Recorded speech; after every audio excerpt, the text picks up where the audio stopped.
అన్న ఈరోజు విద్యుత్ సౌధ దగ్గర ఆర్టిజన్ కార్మికుల ధర్నా ఉంది, లైవ్ టెలికాస్ట్ చేయండి. తప్పకుండా చేస్తాం, మన వాళ్ళు వస్తారు. ఎవరికి వాళ్ళు పదవులు కాపాడుకోవడంలోనే నిమగ్నమయ్యారు. కోతులు లేకపోతే మేము వేరే పంటలు వేసేవాళ్ళం. అది చాలా చాలా పెద్ద సమస్య కోతులది. ఆ కోతుల సమస్య మీద ప్రభుత్వం ఏనాడైనా మాట్లాడిందా? ఒక్కనాడు ఒక రివ్యూ చేసిందా? గత ప్రభుత్వం కానీ ఈ ప్రభుత్వం కానీ. ఎంత పెద్ద సమస్య అది. అందరూ అనుకుంటారు ఇది కోతులే కదా అని. చాలా పెద్ద సమస్య చాలా గ్రామాల్లో. అసలు చివరికి ఇంటి పక్కన మామిడి చెట్టో జామ చెట్టు ఏదైనా ఉన్నా కూడా దాన్ని కూడా బతకనిస్తారు ఆ కోతులు. దానికైనా ప్రణాళిక ఉందా? అది ఎంత పెద్ద సమస్య అంటే అవసరమైతే ఎవ్రీ మంతో ఎవ్రీ వీకో కోతుల మీదనే క్యాబినెట్ సమావేశం పెట్టి చర్చించాల్సిన పెద్ద సమస్య అది. అంత పెద్ద సమస్య కింద మారింది.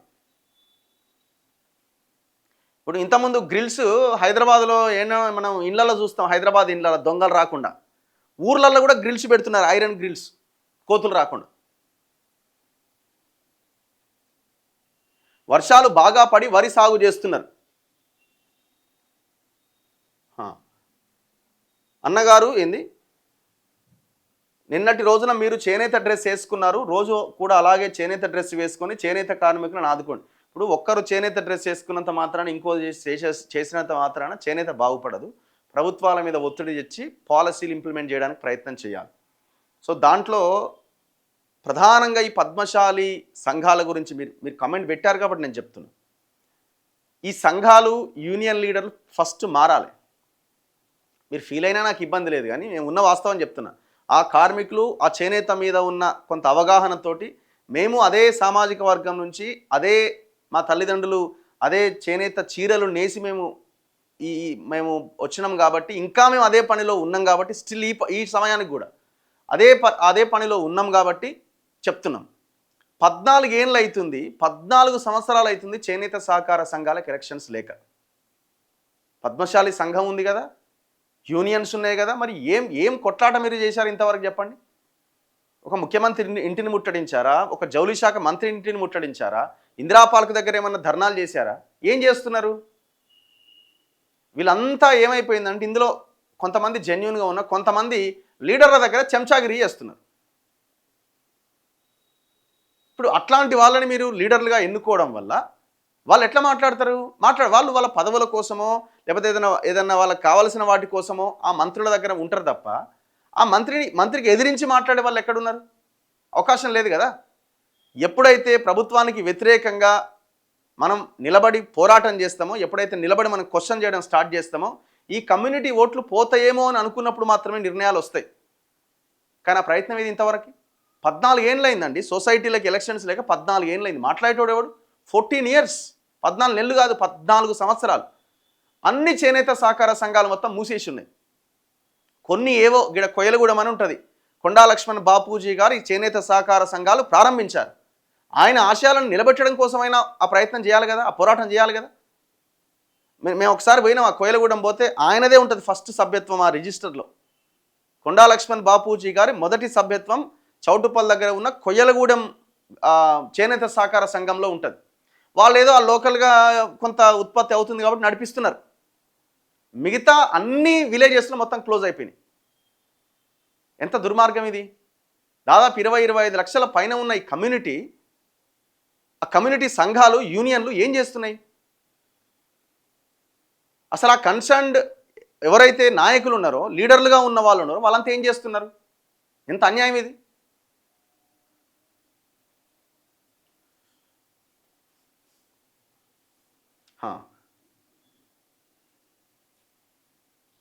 ఖమ్మం జిల్లాలో బీసీలు మేల్కోవాలి, ప్రతి చోట మేల్కోవాలి.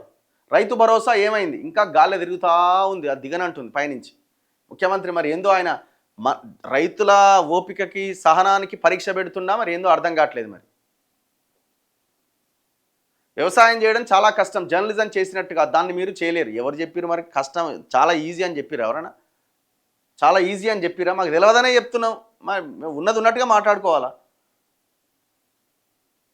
రఘు గారు, మీరు ఎంత గొంతు చించుకున్నా చెవిటోడి ముందు శంఖం ఊదినట్లే.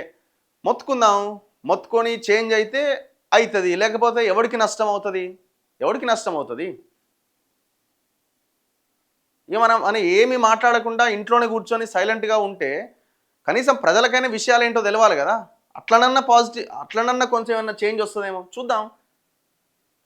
రైతులను ఎంతో కొంత ఆదుకుంది కేసీఆర్ అట. పాపం కవిత హరీష్ వల్ల పెద్ద మనిషి ఓడిపోయిండట. ఇక ఆయన వీళ్ళు తప్పు చేసిరు, ఆయన చాలా గొప్ప పని చేసిండు, అందుకే ఓడిపోయింది. మరి ఆయన అసలు వీళ్ళంతా తప్పులు చేస్తుంటే ఆయన చూస్తూ కూర్చున్నాడంటే ఆయన ఫెయిల్యూరే కదా. దయచేసి ఇంకా కేసీఆర్ ఈయనది అయిపోయింది, ఆయన రావా, ఈయన పోతా ఆయన పోతే ఈయన, ఇది పక్కన పెడదాం ఇక దయచేసి. భవిష్యత్తులో తెలంగాణ సోయిన్నోడు ప్రజల పట్ల కనీసం కన్సర్న్ ఉన్నోడు, సామాజిక న్యాయము సోషల్ యాంగిల్ గురించి తెలిసినోడు, ప్రజల గురించి కొంత అవగాహన ఉన్నోడు ఎవడన్నా వచ్చి పార్టీ పెడుతున్నా ఇంకేదైనా ఆల్టర్నేట్ క్రియేట్ చేస్తున్నా వాడి వైపు వెళ్తే కొంత ఏమైనా ఆల్టర్నేట్ కోసం ఆలోచిస్తే తప్ప ఈ రాష్ట్రం బాగుపడే అవకాశం లేదు. ఇవాళ తెలంగాణలో కాంగ్రెస్ లేదు, Congress plus BRS plus BJP ప్రభుత్వాలు ఉన్నాయి. ఇక్కడ ముగ్గురు దొంగలే. మళ్ళీ ఈయన పోయిండు, ఈయన కంటే ఆయన బెటరు, ఇది దయచేసి బంద్ చేయరు. చాలదా? 25 లక్షల ఎకరాలు మింగేసిరు, సరిపోదా? వేలాది లక్షలాది కోట్ల మొత్తం పైసలన్నీ మింగేసి మొత్తం అప్పులపాలు చేసిరు, సరిపోదా? ఇంకా ఆయనే బెటరు, ఇంకా ఈయన బెటరు. ఎంతకాలం ఇది? ఎన్ని రోజులు మనం ఈ లైన్ తీసుకుందాం? ఇప్పుడు ఏమైనా కేసీఆర్ గవర్నమెంట్ లేకపోతే రేవంత్ రెడ్డి కాంగ్రెస్ ప్రభుత్వం ఉందా? ఇద్దరిది కలిపే నడుస్తున్నది. ఇడ అలా బీజేపీ కూడా ఇంక్లూడ్ అయినది. ఆనాడు కేసీఆర్ కరెక్ట్గానే అన్నాడు వరి వేస్తే ఉరే అని. ఆయన అన్న లైన్ వేరు, ఆయన చెప్పిన లైన్ వేరు. ఆయన అదని ఒకవేళ వరేస్తే ఉరే అని చెప్పి ఏమైనా ప్రత్యామ్నాయ పంటలు ప్రోత్సహిస్తే అవునులే ఆయన అది ప్రత్యామ్నాయ పంటలు వేయమంటున్నాడని అనుకోవచ్చు. ఆయన అన్న లైన్ వేరే. పెద్ద వాళ్ళ కేసులు మాత్రం సుమోటోగా తీర్పులు ఇస్తాయి. వెలుగుమట్ల కొమ్మెర గ్రామంలో జరిగిన ఘటనలను వాటిని మాత్రం కోర్టులు ఎందుకు సుమోటోగా తీసుకోవు. ఎందుకు తీసుకోమంటే మళ్ళీ మాట్లాడితే కోర్టుల గురించి మాట్లాడుతున్నా, మీరు కంటెంప్ట్ అంటారు. ఎంత అన్యాయం అండి. 700 ఇండ్లు కూలగొడితే పేపర్లలో వచ్చింది. పేపర్లలో అంటే ఒక 2-3 పేపర్లు రాసినాయి, మేము మొత్తుకుంటున్నాం, సోషల్ మీడియా మొత్తం కూడా దుమ్మెత్తిపోస్తున్నది. ఇంత పెద్ద ఇన్సిడెంట్ జరిగితే మరి కోర్టులు కనీసం సుమోటోగా తీసుకొని, లేదు మీ ముందుకొచ్చిన కేసులైనా చూసి తీర్పునివ్వాలి కదా.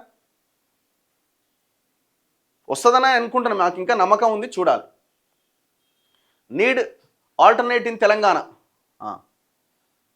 వస్తే కొత్త పార్టీకి ఓటేస్తా, లేకపోతే ఇండిపెండెంట్ క్యాండిడేట్కి ఓటేస్తా. యూరియా బస్తాల గురించి మాట్లాడండి.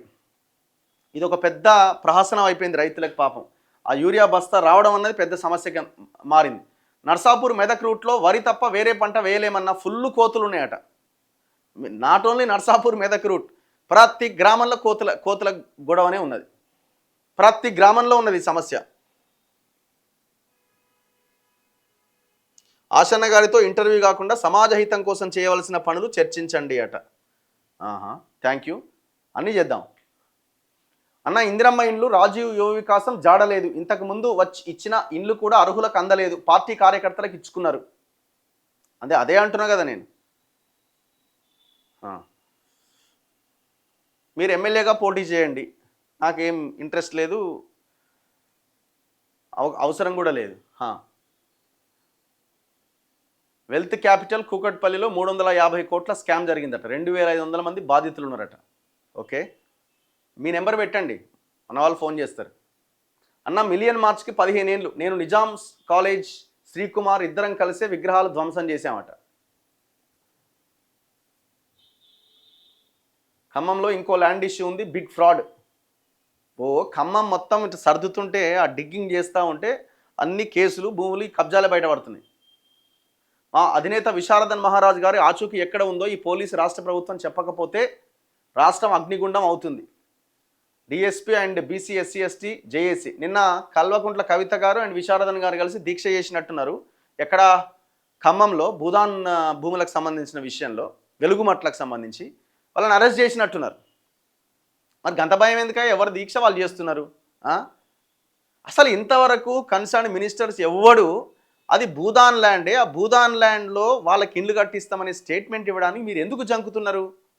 మంత్రుల మధ్య ఒక ఆయన ఏమో ఇద్దాం ఆన్నే అంటుండు, ఒక ఆయన ఏమో లేదు కుదరదని ఇంకొక ఆయన అంటుండు. ఎవరికి ఇంట్రెస్ట్ లేదు ఓవరాల్గా. ఎందుకంటే అక్కడ వీళ్ళ చుట్టూ పొంగులేటి భూములు ఉన్నాయి, పువ్వాడ అజయ్ కుమార్ భూములు ఉన్నాయి. ఇటు పువ్వాడ అజయ్ కుమార్ వచ్చి ప్రెస్ మీట్ పెట్టినా ఇంతవరకు దీని మీద? పువ్వాడ అజయ్ కుమార్ దీని మీద ప్రెస్ మీట్ పెట్టిన, ఆయన కూడా కబ్జా కోరే కదా ఇంతకుముందు. కేటీఆర్తో కలిసి మొత్తం ఆ ఏరియాని మొత్తం దున్నేసిండు. పువ్వాడ అజయ్ అంతే, తుమ్మల నాగేశ్వరరావు అంతే, పొంగులేటి శ్రీనివాసరెడ్డి గురించి చెప్పాల్సిన అక్కర్లే. ఈడ ఉన్న రేవంత్ రెడ్డి ముఖ్యమంత్రి నాకెందుకు లేని, ఆయన అడిగిపోతే నా సీట్ కేసరి వస్తుందేమో అని ఆయన సైలెంట్గా ఉన్నాడు.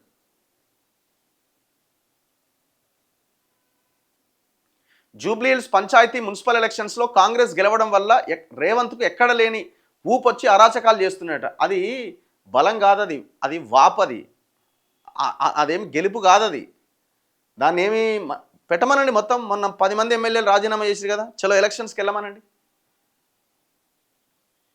కాకపోతే జనాలకు ఏమైపోయిందంటే ఆప్షన్ ఏముంది? ఇప్పుడు కొంత ప్రోగ్రెసివ్ ఆలోచన ఉన్న వాళ్ళు ఏంటంటే వాళ్ళు బీఆర్ఎస్ వైపు వెళ్ళలేరు, బీజేపీ వైపు వెళ్ళలేరు. ఆల్టర్నేట్ ఏముంది అని అంటే ఏదో కాంగ్రెస్ కేసేద్దాం అన్నట్టుగా ఓట్లు పడతా ఉన్నాయి. దాన్ని వీళ్ళు ఏదో బలం అనుకొని ఇంకోటి అనుకొని అనుకుంటున్నారు. పొరపాటు అది. రేవంత్ రెడ్డి ఓవరాల్గా ముఖ్యమంత్రిగా ఫెయిల్ అయ్యిండు. ఆయన దాన్ని ఇంకా మార్చుకునే అవకాశం 1 సంవత్సరం పాటు ఏమన్నా ఉంటే ఉంటుంది. ఆ సంవత్సరంలో కూడా ఈయన పరిపాలన ఇట్లే ఉంటే రాజకీయ సమాధి నీకు అవకాశం లేదు. ఇక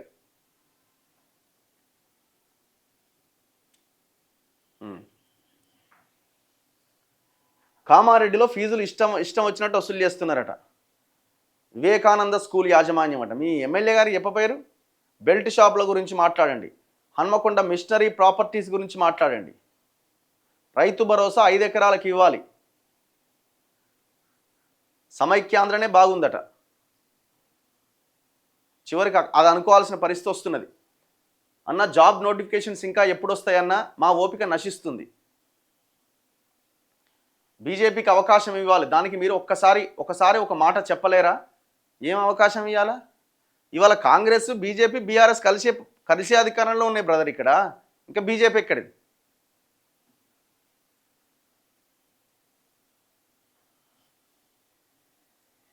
ఇప్పుడు బీజేపీ అధికారంలోకి రావాలంటే వాళ్ళు చేస్తున్న అపోజిషన్ పాత్ర ఏంది? ఏమైనా ఉందా? అపోజిషన్లో వాళ్ళు చేస్తున్న పాత్ర ఏమైనా కనబడుతున్నదా మీకు? మీరు చెప్పండి. గుండెల మీద చేసుకొని ఎవరైతే బీజేపీని ఇష్టపడుతున్నారో కార్యకర్తలే సాటిస్ఫై లేరు వాళ్ళ పోరాటం మీద.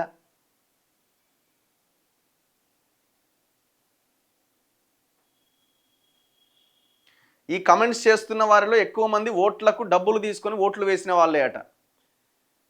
ఇప్పుడు సిచ్యువేషన్ ఆల్మోస్ట్ ఈ దేశంలో 90% వరకు అదే నడుస్తుంది కదా. ఇక వాళ్ళని మనం చెప్పడం ఎందుకు?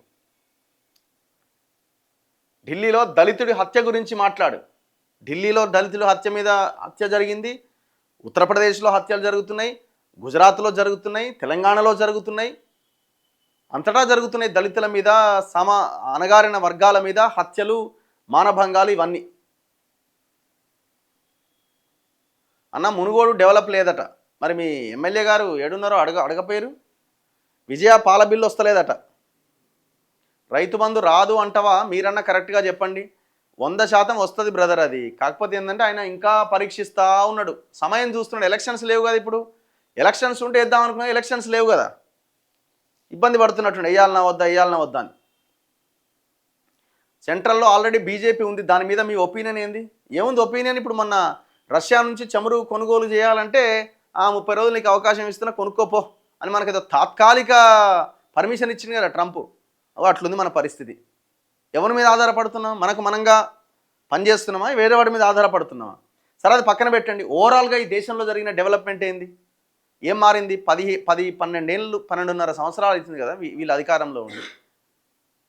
50-60 ఏళ్ళు వాళ్ళేం మార్చినారు, ఇప్పుడు 12.5 సంవత్సరాలు వీళ్ళేం మార్చినారు? నథింగ్, ఏమీ లేదు అక్కడ. రఘు గారు, మీకు తుమ్మల గురించి ఏం తెలుసు అని మాట్లాడుతున్నావు. Khammam district development main pillar Tirumala గారు. Don't use abuse words on Tummala. Abused words ఎవడు వాడండు? మాకు రావు అట్లాంటి పదాలు, ఆయనకు వస్తాయి. ఆయన నోరు తెరిస్తే పచ్చి బూతులు వస్తాయి. తుమ్మల నాగేశ్వరరావు ఏం మాట్లాడతారు ఒకసారి ఆ లోకల్లో అడగండి. తుమ్మల నాగేశ్వరరావు అనే వ్యక్తికి నోరు తెరిస్తే పచ్చి బూతులు వస్తాయి. వీడియోలు కూడా ఉన్నాయి, పచ్చి బూతులు. అసలు అవి వినలేం కూడా సభ్య సమాజం. అంత పరమ రోత ఆయన నోటి నుంచి వస్తుంది. ఆయన అడగండి ఫస్ట్. అండ్ కమ్మ క్యాస్ట్ గురించి ఎవడు మాట్లాడలే. ఎవరైతే ఈ తప్పు చేసిన వాళ్ళలో ఆ క్యాస్ట్కి సంబంధించిన వాళ్ళు ఉన్నారని చెప్పినాం తప్ప మేము ఎక్కడ కులాన్ని దూషించలే. దూషించాం మేము అట్లాంటి మనుషులం కాదు. ఫస్ట్ మీకు క్లారిటీ ఇస్తున్నా నేను. తుమ్మల మీన్స్ డెవలప్మెంట్ అట. తుమ్మల మీన్స్ డెవలప్మెంట్ కాదు, తుమ్మల కుటుంబం డెవలప్ అయింది. నువ్వు ఒక్కసారి తుమ్మల నాగేశ్వరరావుని అడుగు ఏమని. 170 చట్టం ఏదైతే 1970లో వచ్చిన చట్టానికి తూట్లు పొడుస్తూ నీ కుటుంబం మీదికి నాగుపల్లిలో ఉన్న ఎకరాల భూములు ఎట్లా నీ మీదికి ఎక్కించుకున్నావో ఒకసారి అడుగు. ఫారెస్ట్ భూములు ఎక్కినాయి. 170లో గిరిజనులకు పోవాల్సిన భూములు ఆయన కొనుగోలు చేసిండో లేకపోతే ఎక్కించుకున్నాడో ఏదో ఒకటి చేసిండు ధరణి వచ్చిన తర్వాత. ఒక్కసారి అడగండి. తుమ్మల మీన్స్ డెవలప్మెంటు ఇంకేమైనా కాదు. ఆయన లేనిదేమన్నా ఉంది? ఆయన కొడుకు చేయని అరాచకం ఏమైనా ఉందా అక్కడ ఖమ్మంలో? ఏం మాకేం హడావుడు ఏం లేదు. వాళ్ళ లెక్క ఇబ్బంది పడిపోయి యూట్యూబ్ ఛానల్కి డబ్బులు ఇచ్చి వాళ్ళకి వీళ్ళకి ఆ చోటా మోటా వాళ్ళకి మా మీద వీడియోలు చేయిస్తే మేమేం ఇబ్బంది పడం. మస్తు చేసిరు మా మీద. అన్నింటికి రెడీగా తట్టుకొని ఇగో ఇట్లా నిలబడ్డాం నిజాయితీతో ప్రజల కోసం. ఇగో ఈ పని చేస్తున్నాం. మేమేమి హడావుడిగా ఏదో అయిపోయి ఇప్పుడే చేయాలా, నెమ్మదిగా ఒక్కొక్కటి మేము చేసుకుంటూ వెళ్ళిపోతాం. క్లారిటీ ఇస్తాం కదా ఖమ్మంలో ఎవరు ఏంటి అన్నది. రాబోయే కాలంలో 2-3 ఏళ్ల కాలంలో మేము ఆ ప్రయత్నంలో మేము ఉంటాం. మీ ప్రయత్నంలో మీరు ఉండండి, ఏమి ఇబ్బంది లేదు. కలెక్టర్ చేసింది కరెక్టే అయితే కనిపించకుండా ఎందుకు తిరుగుతున్నాడు? బట్టి విక్రమార్క మీద ఎంతో గౌరవం ఉండేది, అది ఇప్పుడు పోయింది. నేనైతే కాంగ్రెస్కు మళ్ళీ ఓటేను. నువ్వు కాంగ్రెస్కి ఓటేస్తావు ఓయేవో మాకు సంబంధం లేదు, కానీ మీరు చెప్పింది కరెక్టే. కలెక్టర్ చేసింది కరెక్టే అయితే మరి ఎందుకు తప్పించుకు తిరుగుతున్నాడు? ప్రెస్ మీట్ పెట్టవచ్చు కదా, అడ్రస్ చేయొచ్చు కదా, మీడియానంతా పిలవచ్చు, మాట్లాడవచ్చు కదా. కలెక్టర్ మీడియాతో మాట్లాడాలి అంటే ఆ భూదాన్ భూమి ఎంత అనే క్వశ్చన్ వస్తుంది, దానికి ఆన్సర్ చేయలేడు. ఎందుకంటే 30 ఎకరాల కబ్జా అయింది. ఎవరు? తుమ్మల నాగేశ్వరరావు మనుషులు కబ్జా పెట్టారు.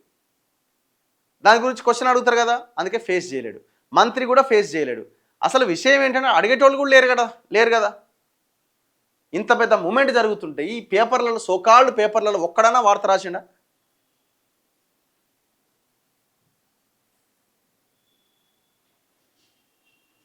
గాంధీ విగ్రహానికి 70 కోట్ల అప్పులు చేసి విగ్రహాలు పెడతారు. అట్లే పెడతారు వీళ్ళు అట్లే పెడతారు.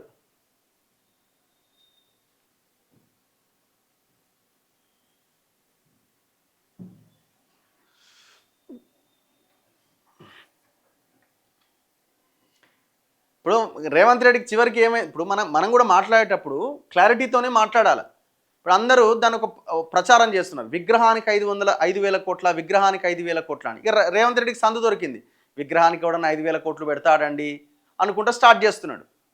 విగ్రహానికి కాదు ఆయన పెడుతున్నది. విగ్రహానికి 70 కోట్లట, మిగతా మొత్తం డెవలప్మెంట్కి 5,000 కోట్లు.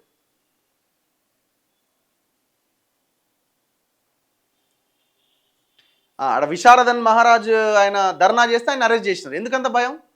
చేయనియొచ్చు కదా, ఆయన ఏమి యుద్ధం చేస్తలేడు కదా, ఆయన ఏమి రాళ్ళు పట్టుకోనో లేకపోతే కర్రలు పట్టుకొని తిరుగుతలేడు కదా, దీక్ష చేస్తున్నాడు. మన దీక్షకు ఎందుకంత భయం? అది పోరాటంగా మారుతుంది, ఇంకా భయంకరమైన రూపం తీసుకుంటుంది, మా భాగవతం అంతా బయటపడుతుందని భయం వాళ్ళకి. తుమ్మల నాగేశ్వరరావుకి, పొంగులేటి శ్రీనివాసరెడ్డికి, వీళ్ళందరికీ.